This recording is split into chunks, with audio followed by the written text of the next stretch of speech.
اللہ جل جلالہ و تم برہانہ و اعظم شانہ کی حمد و ثنا کے بعد اس کے پیارے حبیب امام الانبیاء سرکار دو عالم صلی اللہ علیہ وآلہ وسلم کی بارگاہ اقدس میں ہدیہ درود و سلام کے بعد برادر گرامی ماہ سفر المظفر کیونکہ اولیاء کرام کا مہینہ ہے، اولیاء کرام کا ذکر خیر اس ماہ مبارک میں ہو رہا ہے۔ رب العالمین کا یہ قانون ہے، اس کا ایک نظام ہے کہ اس کائنات میں جب سے انسان پیدا کیے گئے، انسانوں کے ساتھ ان کا دشمن شیطان بھی چلا آ رہا ہے۔ نیکی اور بدی ہر زمانے میں ہر جگہ ساتھ رہی، جہاں اچھے لوگ ہوئے وہیں برے بھی ہوئے۔ ایک طرف اگر حضرت آدم علیہ السلام ہے تو دوسری طرف انسان کا ازلی دشمن شیطان ہے، جو انہیں جنت سے نکال کر دنیا میں بھیجتا ہے اور پھر ساتھ ہی ساتھ قسم اٹھاتا ہے تاللہ لأقعدن لہم صراطک المستقیم، اللہ کی قسم میں سیدھی راہ پہ ضرور بیٹھوں گا۔ اور پھر یہ سیدھی راہ پہ بیٹھ گئے۔ جو سیدھی راہ پہ لگانے کی کوشش کرتے ہیں ان کا دشمن بن جاتا ہے اور لوگوں کو سیدھی راہ سے بھٹکانے کی کوشش کرتا ہے، گمراہ کرتا ہے۔ پھر یہی شیطان کبھی نمرود کی صورت میں، کبھی فرعون کی صورت میں، کبھی قارون کی صورت میں، کبھی کسی صورت میں، کبھی کسی صورت میں ہر اچھے کے مقابل آتا رہا اور آتا رہے گا۔ لیکن رب العالمین کا اعلان ہے جاء الحق وزهق الباطل ان الباطل کان زہوقا، حق آ گیا اور باطل مٹ گیا، اور باطل نے آخر کار مٹنا ہی ہوتا ہے۔ حق کے راستے میں، سچ کے راستے میں رکاوٹیں آتی ہیں، مشکلیں آتی ہیں، پریشانیاں آتی ہیں، لیکن آخر کار رب کائنات حق کو ہی غلبہ عطا فرماتا ہے۔ اس لیے خوش نصیب لوگ وہ ہوتے ہیں جو حق کا ساتھ دیتے ہیں۔ نبی پاک صلی اللہ علیہ وآلہ وسلم تک ہر نبی کے مقابلے میں باطل آتا رہا، یہاں تک کہ کریم آقا صلی اللہ علیہ وآلہ وسلم تشریف لائے تو آپ کا مقابلہ بھی بہت سارے برے لوگوں نے کیا، اپنے ہی بیگانے بن گئے۔ آپ کے چچا آپ کے بیگانے بن گئے، آپ کے ہمسائے آپ کے بیگانے بن گئے، لیکن رب العالمین نے اپنے محبوب پاک صلی اللہ علیہ وآلہ وسلم کو جب غلبہ عطا فرمانا تھا، جب عزت عطا فرمانی تھی، جب آپ کے لائے ہوئے اس پیغام کو دنیا تک پہنچانا تھا، تو حضرت بلال رضی اللہ تعالیٰ عنہ کو حبشے سے بھیج کر رب کائنات نے ان کا ساتھی بنا دیا۔ حضرت سلمان فارسی رضی اللہ تعالیٰ عنہ آپ ایران سے چلے اور حضور کے ساتھ چلنے شروع ہو گئے۔ حضرت صہیب رومی رضی اللہ تعالیٰ عنہ روم سے چلے تو اپنے بن گئے۔ پاس بیٹھے ہوئے چچا ابو جال، ابو لہب وہ دشمن ہیں، اور دور سے آئے ہوئے وہ سجن بن گئے، وہ اپنے بن گئے۔ تو رب العالمین نے اپنے حبیب پاک صلی اللہ علیہ وآلہ وسلم کے اس دین کو غلبہ عطا فرمایا، اور قیامت تک اس کو غلبہ ملتا ہی رہے گا۔ اب حضور علیہ السلام اللہ کا یہ پیغام هو الذی ارسل رسولہ بالہدی ودین الحق لیظہرہ علی الدین کلہ، کہ وہ رب جس نے اپنے محبوب کو دین حق کے ساتھ بھیجا تاکہ اس کے اس دین کو سارے دینوں پہ غلبہ عطا کر دیں، غالب کر دیں۔ رسول پاک صلی اللہ علیہ وآلہ وسلم جب تک اس حیات ظاہری میں رہے، آپ لوگوں تک اللہ کا پیغام پہنچاتے رہے، دشمن اپنا کام کرتے رہے، حضور رب کا پیغام پہنچاتے رہے۔ ایک وہ لمحہ تھا کہ یہی اپنے جو رشتہ دار کہلانے والے تھے، انہوں نے حضور علیہ السلام کو مکہ المکرمہ سے نکلنے پر مجبور کیا، اور پھر رب کائنات نے وہ موقع بھی عطا فرمایا کہ 10 سال کے عرصہ میں 12 ہزار کا لشکر لے کر رسول پاک صلی اللہ علیہ وآلہ وسلم فاتح کی حیثیت سے مکہ المکرمہ میں داخل ہوئے۔ کل تک جو آپ کے اوپر پتھر برسانے والے تھے، راستے میں کانٹے بچھانے والے تھے، اب وہ آپ کے سامنے ہاتھ باندھے کھڑے تھے، لیکن رسول پاک صلی اللہ علیہ وآلہ وسلم سب کو معافیاں عطا فرما رہے تھے اور رب کائنات کا پیغام لوگوں تک پہنچا رہے تھے۔ اللہ رب العالمین نے آپ کا یہ پیغام پھر آپ کے صحابہ کے ذریعے سے، پھر تابعین کے ذریعے سے، پھر تبع تابعین کے ذریعے سے قیامت تک جاری و ساری رکھا، اور یہ جاری و ساری رہے گا۔ کہیں حق کے مقابلے میں باطل یزید کی صورت میں آیا تو رب کائنات نے امام حسین رضی اللہ تعالیٰ عنہ کو عظمتیں عطا فرمائیں۔ بظاہر وقتی طور پر بے شک آپ خود بھی آپ نے شہادت پائی، آپ نے کنبے کو بھی شہید کیا، لیکن آپ کا جو منصب تھا، آپ کا جو مقصد تھا، آپ اپنے مقصد میں کامیاب رہے۔ بندہ تو اس دنیا سے جاتا ہی جاتا ہے، اس نے تو جانا ہی جانا ہے۔ کامیاب وہ ہوتا ہے جس کا مقصد باقی رہتا ہے، جس کا نظام باقی رہتا ہے، جس کے اصول باقی رہتے ہیں۔ اور یہ وقت گزرتا چلا گیا یہاں تک کہ حضرت پیران پیر عبد القادر جیلانی رحمۃ اللہ تعالیٰ علیہ، آپ کے وقت میں بھی بہت ساری باطل قوتیں اسلام کو مٹانے کی درپے تھیں، لیکن اللہ رب العالمین نے آپ کو یہ غلبہ عطا فرمایا کہ آپ نے دین حق لوگوں تک پہنچایا۔ ایسے بھی تھے جو اسلام کو چیلنج کرتے تھے، مسلمانوں کو چیلنج کرتے تھے۔ نہ آپ نے صرف زندوں کو کلمہ پڑھایا بلکہ آپ نے مردوں کو بھی کلمہ پڑھایا۔ آپ کے ایک شاگرد خاص، ایک مرید خاص کہ عیسائی کہنے لگا، حضور غوث پاک رضی اللہ تعالیٰ عنہ کے مرید سے اور شاگرد سے عیسائی کہنے لگا کہ جناب آپ اپنے نبی کو افضل و اعلیٰ مانتے ہو، تمہارا قرآن اس بات کا گواہ ہے، اس بات کا شاہد ہے کہ ہمارے نبی اعلیٰ ہے۔ حاجی وہ کیسے؟ کہا تمہارا قرآن کہتا ہے کہ عیسیٰ علیہ السلام اعلان کر کے کہا کرتے تھے کہ میں مردے زندہ کرتا ہوں، بتاؤ تمہارے نبی نے بھی کوئی مردہ زندہ کیا ہے؟ عیسیٰ علیہ السلام تو مردے زندہ کرتے تھے۔ اب حضور غوث پاک کا وہ شاگرد، وہ مرید، وہ آپ کا مقتدی اس عیسائی کے اس مسئلے کو لے کر آپ کی بارگاہ میں حاضر ہو۔ حضور وہ بندہ یہ اعتراض کر رہا ہے، مجھے تو اس کا جواب نہیں آیا، آپ اس کا جواب عنایت فرمائیں۔ آپ نے فرمایا اس عیسائی کو بلاؤ اور کہو کہ چلے میرے ساتھ قبرستان، بتائے کون سے مردے کو زندہ کرتا ہے؟ آپ نے فرمایا میں نبی نہیں ہوں، میں صحابی نہیں ہوں، میں تابعی نہیں ہوں، میں نبی کے غلاموں کا غلام ہوں، اور مجھے بتائے کون سا مردہ زندہ کرنا ہے۔ وہ عیسائی ساتھ گیا اور اس نے جا کر پرانی سی ایک قبر کی طرف اشارہ کر کے کہا آپ اسے زندہ کر کے دکھائیں گے؟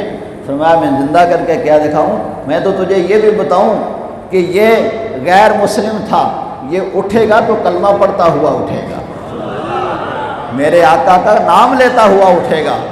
اور آپ نے اس قبر کو ٹھوکر ماری، وہ بندہ کلمہ پڑھتا ہوا اٹھ کے بیٹھ گیا۔ آپ کے اس کرامت کو دیکھ کر عیسائیوں کا پورا جتھا وہ بھی کلمہ پڑھ کے مسلمان ہو گیا۔ تو یہ ہر زمانے میں ایسے لوگ رہے جو اسلام کو مٹانے کی کوشش کرتے رہے، لیکن رب العالمین نے اسلام کو غلبہ عطا فرمایا۔ اور وہ وقت بھی آیا کہ پاک و ہند پہ انگریز نے یہاں قبضہ کر لیا، مسلمان حکمرانوں کی کمزوریوں سے ناجائز فائدہ اٹھا کے یہاں وہ قابض رہا، اور یہاں اس کی یہ کوشش رہی کہ مسلمانوں کو کسی نہ کسی طریقے سے ملیا میٹ کر دے، ختم کر دے، لیکن فانوس بن کر جس کی حفاظت ہوا کرے، وہ شمع کیا بجھے جسے روشن خدا کرے، جسے خدا بچائے اسے کون مار سکتا ہے۔ رب العالمین نے اپنے دین کی اس حفاظت کا ذمہ اپنے ذمہ لے رکھا تھا، اس لیے اللہ نے پاک و ہند میں بھی اسلام کو غلبہ عطا فرمایا۔ اور وہ وقت آ گیا کہ 1857 کی جنگ آزادی میں انگریز کو یہ ملک چھوڑنا پڑا، وہ یہاں سے گیا، لیکن اس نے جانے سے پہلے اس قسم کی منصوبہ بندیاں تیار کر رکھی تھی۔ وہ اس سوچ میں تھا کہ یہ کیا وجہ ہے، مسلمان گولی سے نہیں ڈرتا، مسلمان تلوار سے نہیں ڈرتا، مسلمان جو بات کہتا ہے اس پہ ڈٹ جاتا ہے، اس کی وجہ کیا ہے؟ تو اس نے ریسرچ کی، وہ اس نتیجے پہ پہنچا کہ مسلمان کے دل میں نبی پاک صلی اللہ علیہ وآلہ وسلم کی محبت موجود ہے، اور اسی محبت کی بنا پر مسلمانوں کی تعداد جب 313 تھی غزوہ بدر میں، اور کافر 1000 کے قریب ہونے کے باوجود وہ غالب نہیں آ سکے، مغلوب ہوئے، وہ کامیاب نہ ہو سکے، وہ ناکام رہے، جہاں بھی مسلمان کافروں کے مقابلے میں آئے تھوڑے ہونے کے باوجود اللہ نے انہیں غلبہ عطا کیا۔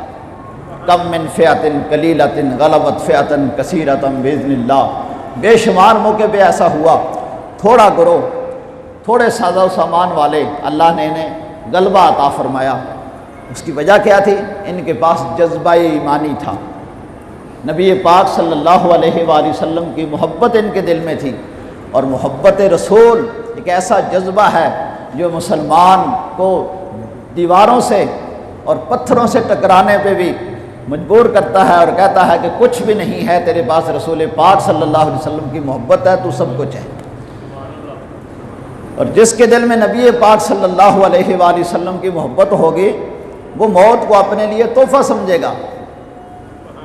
کافر موت سے ڈرتا ہے، مسلمان موت سے ڈرتا نہیں، کیونکہ وہ یہ سمجھتا ہے الموت جسر یوصل الحبیب الی الحبیب، کہ موت تو ایک پل ہے جو محب کو اپنے محبوب تک پہنچا دیتی ہے، امتی کو سرکار کے قدموں تک پہنچا دیتی ہے، اور امتی یہ سمجھتا ہے کہ میں اپنی جان کا نذرانہ دے کر میں فنا نہیں، مجھے بقا ملے گی، سرکار کا قرب ملے گا، حضور کی زیارت نصیب ہوگی۔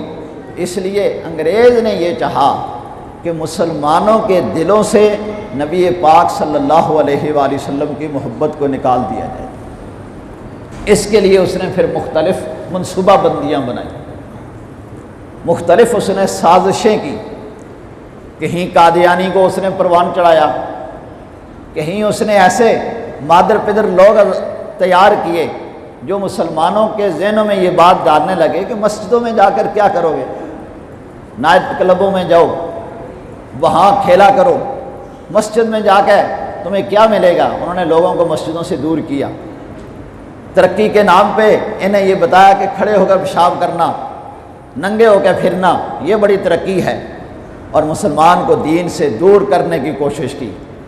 تو ایک طرف تو وہ لوگ تھے، اور دوسری طرف انگریز نے ایسے لوگ بھی تیار کیے جو بظاہر جبے کبے والے تھے، بظاہر امامے والے تھے، لیکن نبی پاک صلی اللہ علیہ وآلہ وسلم کی دشمنی ان کے دلوں میں بری ہوئی تھی، نبی پاک صلی اللہ علیہ وسلم کا بغض ان کے دلوں میں تھا، اور مسلمانوں میں وہ چیز پھیلانے لگے تاکہ مسلمان کسی نہ کسی طریقے سے اپنے دین سے دور ہو جائیں، نبی پاک صلی اللہ علیہ وآلہ وسلم سے دور ہو جائیں۔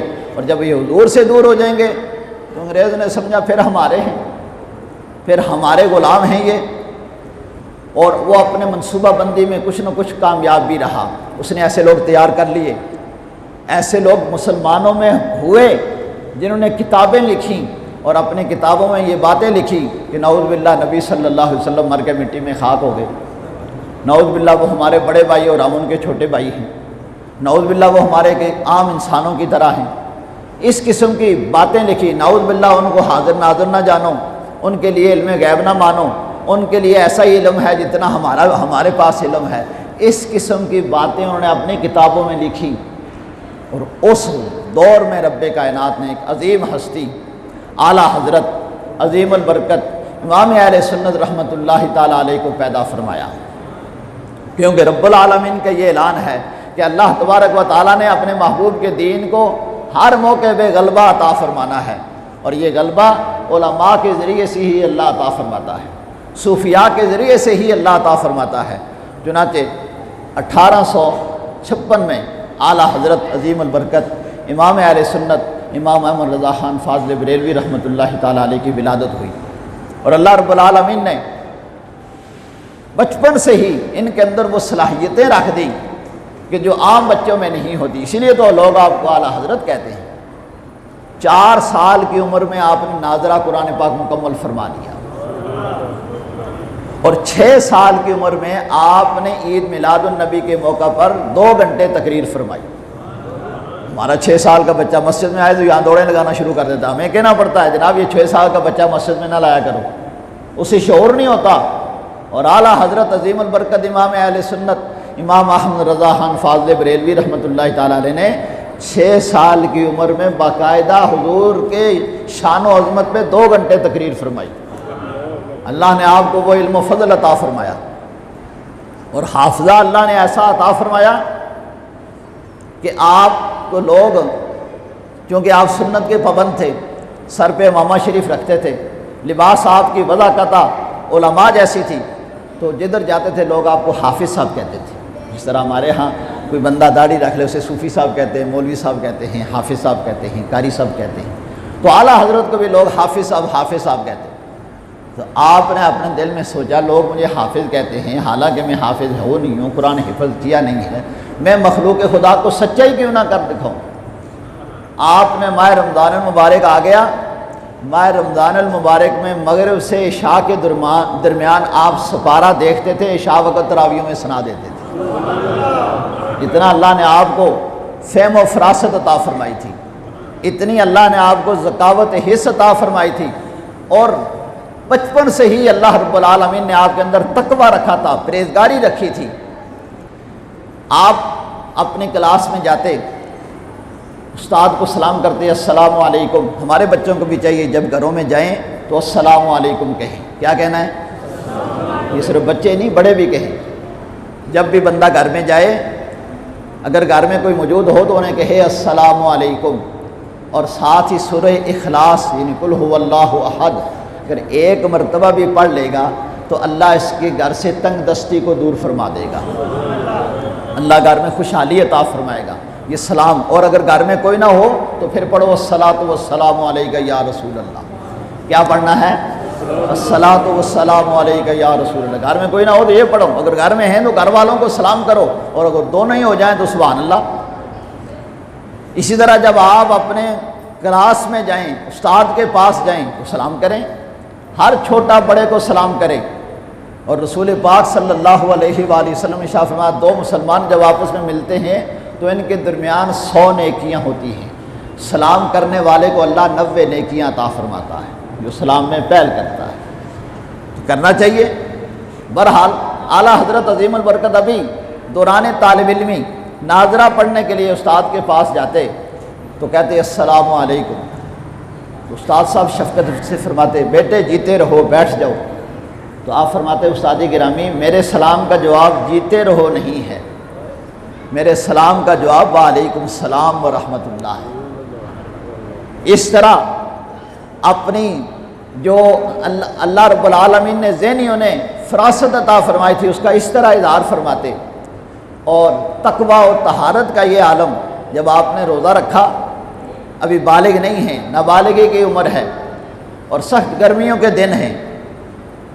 ہمارے تو بچے جوان بھی ہو جائیں ماں باپ کہتے ہیں ابھی رہنے دو، تم کون سے بڑے ہو گئے ہو. باقی سارے معاملات میں بڑے ہو جاتے ہیں، روزہ رکھنے میں، نماز پڑھنے میں، داڑھی رکھنے میں ماں باپ کہتے ہیں ابھی تم چھوٹے ہو. حالانکہ جب بچہ 15 سال کا ہو جائے وہ عاقل بالغ ہے، شرعی احکامات اس کے اوپر لاگو ہو جاتے ہیں. اب اگر نماز نہیں پڑھے گا تو اللہ کے ہاں مجرم ہوگا. نہ صرف وہ مجرم ہوگا بلکہ ماں باپ بھی مجرم ہوں گے اگر اسے ہدایت کی طرف نہیں لگائیں گے، نیکی کی طرف نہیں لگائیں گے. ماں باپ کی ذمہ داری میں شامل ہے کہ جب بچہ بالغ ہو جائے اسے نماز کا حکم دیں، اسے روزے کا حکم دیں، اسے اچھائیوں کی طرف بلائیں. اعلیٰ حضرت عظیم البرکت امام اہل سنت رحمۃ اللہ تعالیٰ علیہ آپ ابھی بالغ نہیں ہیں، نابالغ ہیں، کم عمر ہیں، روزہ رکھا ہوا ہے، سخت گرمیوں کے دن ہیں.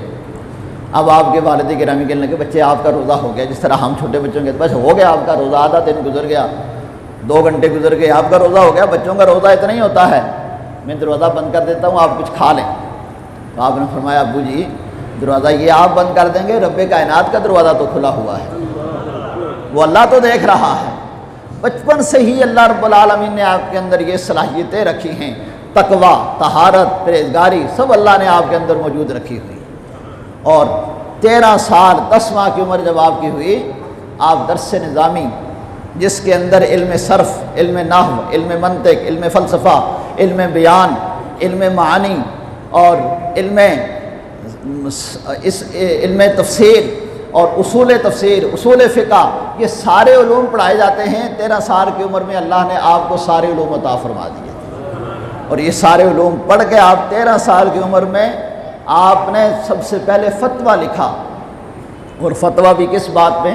یہ فتویٰ اتنی آسانی سے نہیں لکھا جاتا، یہ پوری کتابوں کے اوپر جب انسان کو عبور حاصل ہوتا ہے تب لکھتا ہے۔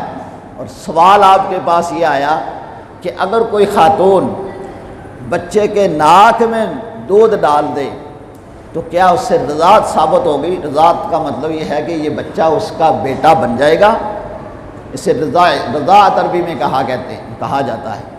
تو آپ نے اس کے اوپر تفصیل سے فتویٰ لکھا اور آپ نے اپنے والد گرامی کو دکھایا، اور انہوں نے آپ کو شاباش دی اور کہا کہ آئندہ سے تم فتویٰ لکھا کرو گے۔ یہ 13 سال کی عمر۔ اعلیٰ حضرت عظیم البرکت امام اہل سنت رحمۃ اللہ تعالیٰ علیہ کو اللہ رب العالمین نے نبی پاک صلی اللہ علیہ وآلہ وسلم کے ساتھ عشق و محبت کی وجہ سے، سرکار کے ساتھ الفت کی وجہ سے یہ سارے علوم عطا فرما رکھے تھے۔ 55 سے زائد علوم پہ اللہ نے آپ کو دسترس عطا فرمائی تھی۔ 55 سے زائد علوم پہ آپ کو دسترس حاصل تھی، جنہیں علوم کا بھی ہمیں نام لیں تو نام لینا بھی نہیں آتی۔ اور وقت کے جید لوگ اپنے اپنے علم میں جو ماہر ہوتے تھے آپ کے پاس جاتے تھے، آپ اشاروں میں اس کا مسئلہ آسان حل فرما دیا کرتے تھے۔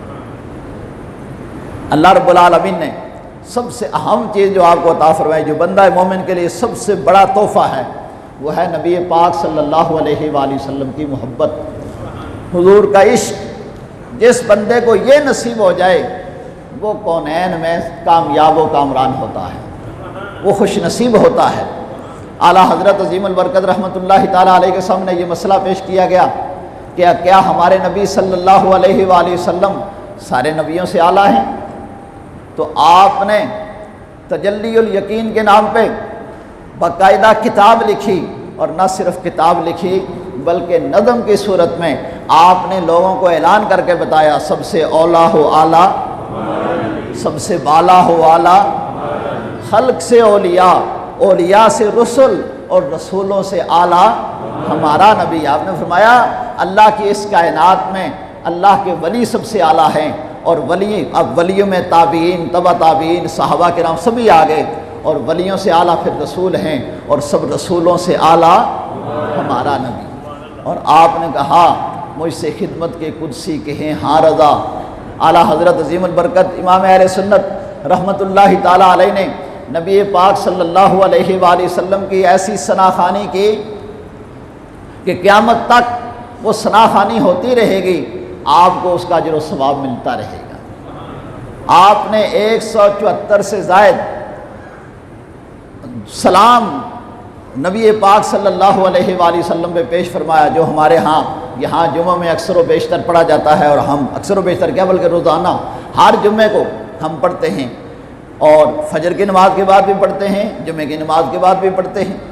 اس میں آپ اعلیٰ حضرت رحمۃ اللہ تعالیٰ علیہ نے نبی پاک صلی اللہ علیہ وآلہ وسلم کے سر اقدس سے لے کر پاؤں مبارک تک ایک ایک احوال کا ذکر کیا، اور ہر ایک کا ذکر کرنے کے بعد حضور پہ درود و سلام بھیجا۔ مثال کے طور پر آپ فرماتے ہیں نیچی آنکھوں کی شرم و حیا پر درود، اونچی بینی کی رفعت پہ لاکھوں سلام۔ فرماتے ہیں حضور علیہ السلام کی نگاہ پاک حیا والی تھی، آپ اپنی نگاہ مبارک جھکا کے رکھتے تھے، اور آپ کی بینی مبارک، ناک مبارک بلند تھی، خوبصورت تلوار کی طرح سیدھی ہوتی تھی، اور آپ اپنے اس شعر میں دونوں کو بیان کر کے آخر میں سلام کہتے ہیں کہ نیچی آنکھوں کی شرم و حیا پر درود، اونچی بینی کی رفعت پہ لاکھوں سلام۔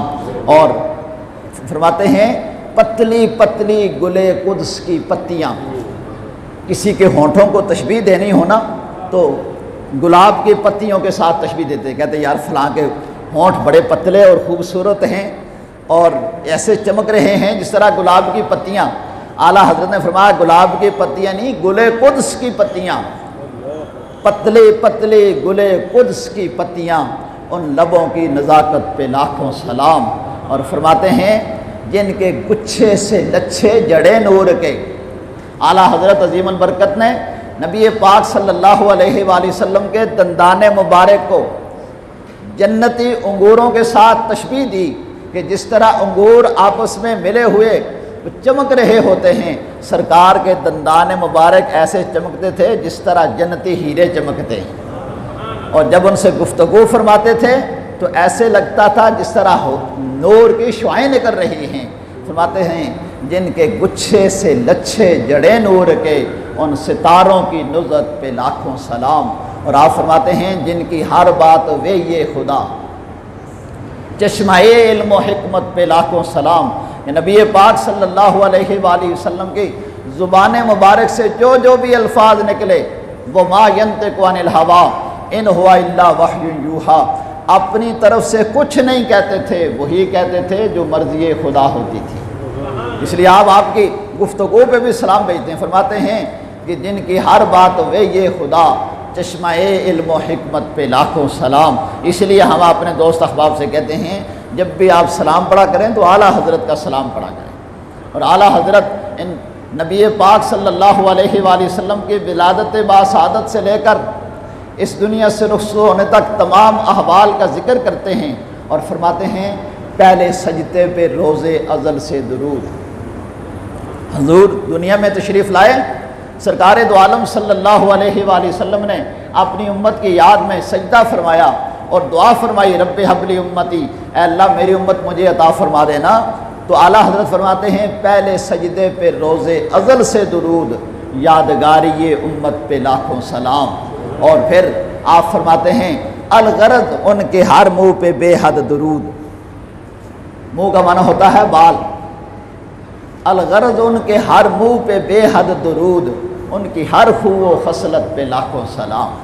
نبی پاک صلی اللہ علیہ وآلہ وسلم کے اوپر یہ پڑھا ہوا صلاۃ و سلام اتنا مقبول ہوا کہ پوری دنیا میں مساجد میں یہ درود و سلام پڑھا جاتا ہے، اور جب تک یہ پڑھا جاتا رہے گا آپ کو اس کا اجر و ثواب ملتا رہے گا، کیونکہ رسول پاک صلی اللہ علیہ وآلہ وسلم کا یہ فرمان ہے کہ الدال علی الخیر کفاعلہ، اچھے کام کی طرف رہنمائی کرنے والا ایسا ہی ہوتا ہے گویا خود اچھا کام کر رہا ہے۔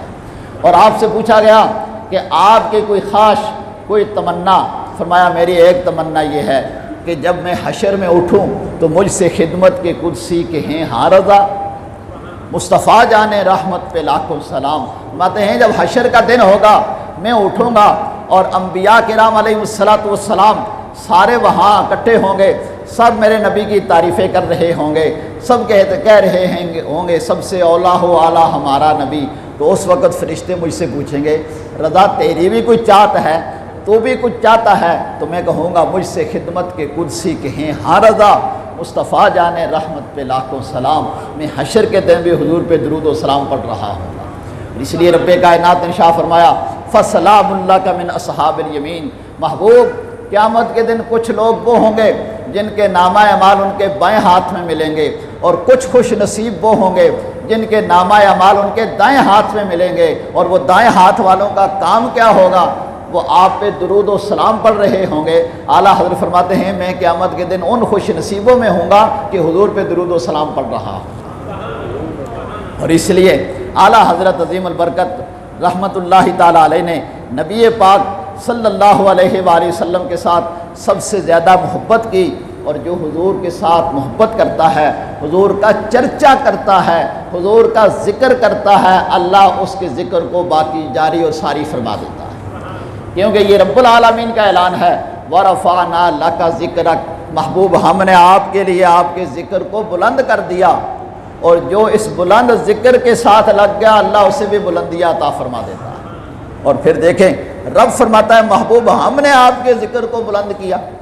کسی چیز کی بلندی دیکھنی ہو تو سب سے پہلے یہ دیکھا جاتا ہے کہ بلند کرنے والا خود کتنا بلند ہے۔ مثال کے طور پر ایک بچہ ہے 5-6 سال کا، وہ اگر کوئی گیند اچھالتا ہے تو وہ اپنی طاقت کے مطابق اوپر اچھالے گا، تو زیادہ سے زیادہ اگر اس کا اپنا 5 فٹ قد ہے اس بچے کا، حالانکہ 2-3 سال کے بچے کا اتنا نہیں ہوتا، لیکن فرض کرتے ہیں اگر اس کا اتنا ہے تو وہ اگر گیند اچھالے بھی تو 5 فٹ تک اوپر چلی جائے گی، اور اس کے مقابلے میں ایک نوجوان اگر اچھالتا ہے تو اور بلندی تک لے جائے گا۔ تو جس چیز کو بلند کرنا ہے دیکھنا یہ ہوتا ہے خود بلند کرنے والا کتنا ہے، کتنا اعلیٰ ہے۔ اور رب کائنات انشاء فرما محبوب ہم نے آپ کے ذکر کو بلند کیا، جو رب خود اللہ اکبر ہے، جو رب اعلیٰ ہے، وہ اپنے محبوب کے ذکر کو بلند کر رہا ہے۔ اور جو اس ذکر کو بلند کرتا ہے، حضور کا نام لیتا ہے، حضور پہ درود و سلام پڑھتا ہے، حضور کی نعت خوانی کرتا ہے، حضور علیہ الصلاۃ والسلام پہ اگر کوئی اعتراض کرتا ہے اس کے جوابات دیتا ہے، رب العالمین پھر اسے بھی بلندیاں عطا فرما دیتا ہے۔ فاذکرونی اذکرکم، تم مجھے یاد کرو میں تمہارے چرچے کراؤں گا۔ پھر اللہ ایسے ہی چرچے کراتا ہے کہ ممبروں پہ ان نیک ہستیوں کا ذکر خیر ہوتا ہے۔ اعلیٰ حضرت عظیم البرکت رحمۃ اللہ تعالیٰ علیہ سے کسی نے پوچھا حضور آپ کی ولادت کب ہوئی؟ تو آپ نے یہ آیت مبارکہ پڑھ کر فرمایا میں تمہیں قرآن سے ثابت کرتا ہوں میری ولادت کب ہوئی ہے۔ اور وہ آیت مبارکہ سنیے، رب العالمین نے ارشاد فرمایا لا تجد قوما یؤمنون باللہ والیوم الآخر یوادون من حاد اللہ ورسولہ ولو كانوا آباءهم او ابناءهم او اخوانهم او عشیرتهم اولئک کتب فی قلوبہم الایمان وأیدہم بروح منہ۔ فرمایا تم نہ پاؤ گے ان لوگوں کو جو یقین رکھتے ہیں اللہ اور قیامت کے دن پر کہ دوستی کریں ان سے جنہوں نے اللہ اور اس کے رسول سے مخالفت کی ہے۔ یعنی اللہ اور اس کے رسول سے محبت کرنے والا وہ کبھی اللہ اور اس کے رسول کے دشمنوں کو اپنے دوست نہیں بنا سکتا۔ جو اللہ اور اس کے رسول کے دشمن ہیں ان کو اپنا دشمن سمجھے گا۔ اور اعلیٰ حضرت ہمیں قیامت تک یہی سبق دیا۔ وہ اسلام کے غدار ہیں، وہ انگریز کے تابع دار ہیں، انگریز نے انہیں اس طرف لگایا ہوا ہے، وہ تمہارے کبھی دوست نہیں ہو سکتے، انہیں سمجھ لو وہ تمہارے بھی دشمن ہیں جو اللہ اور اس کے رسول کے دشمن ہیں۔ اللہ اکبر۔ فرمایا وَلَوْ كَانُوا آبَاءَهُمْ، اب اس میں اگرچہ وہ تمہارے رشتہ دار ہی، تمہارے باپ ہی کیوں نہ ہوں، تمہارے بیٹے کیوں نہ ہوں، تمہارے بھائی کیوں نہ ہوں، تمہارے کنبے والے ہی کیوں نہ ہوں، تم نے اپنا کنبہ اپنے رشتہ داری نہیں دیکھنی، نبی پاک صلی اللہ علیہ وسلم کی وفاداری دیکھنی ہے، حضور کا عشق دیکھنا ہے، حضور سے محبت دیکھنی ہے۔ جو حضور کا دشمن ہے وہ تمہارا دشمن ہے، جو حضور سے محبت کرنے والا ہے وہ تم سے محبت کرنے والا ہے۔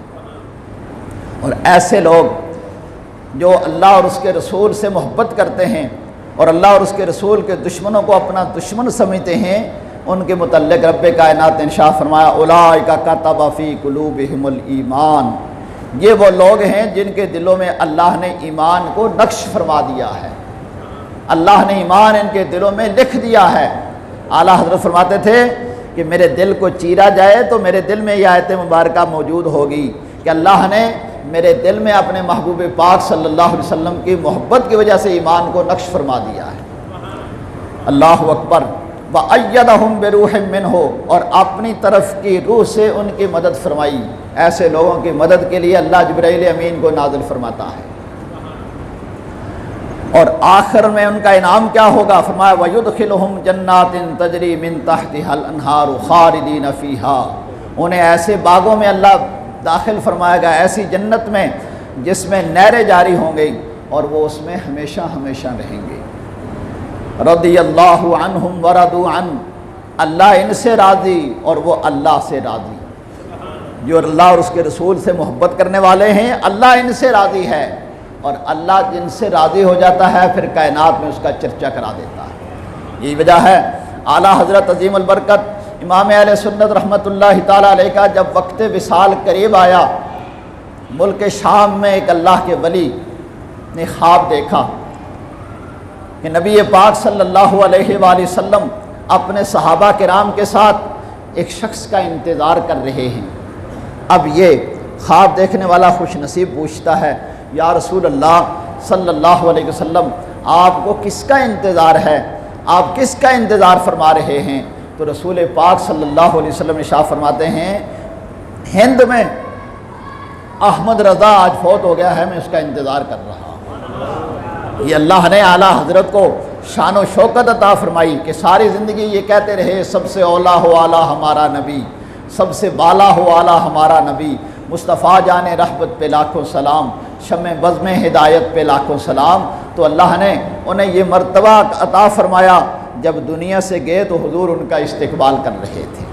اور کیوں نہ ایسا ہو کہ انہوں نے ساری زندگی اللہ اور اس کے رسول کی محبت میں گزاری تھی، اور رب اعلان فرماتا ہے رضی اللہ عنہم ورضوا عنہ، اللہ ان سے راضی ہے اور وہ اللہ سے راضی ہیں، اولئک حزب اللہ۔ رب کائنات نے شاہ فرمایا یہ ہے اللہ کی جماعت، یہ ہے اللہ کا گروہ کہ جو اللہ اور اس کے رسول سے محبت کرتا ہے اور اللہ اور اس کے رسول کے دشمنوں کو اپنا دشمن سمجھتا ہے۔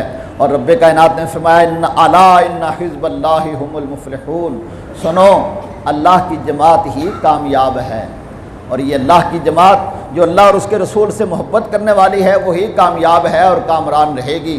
اللہ رب العالمین ہمیں ان پاک ہستیوں کے نقش قدم پر چلنے کی توفیق نصیب فرمائے۔ وآخر دعوانا الحمدللہ۔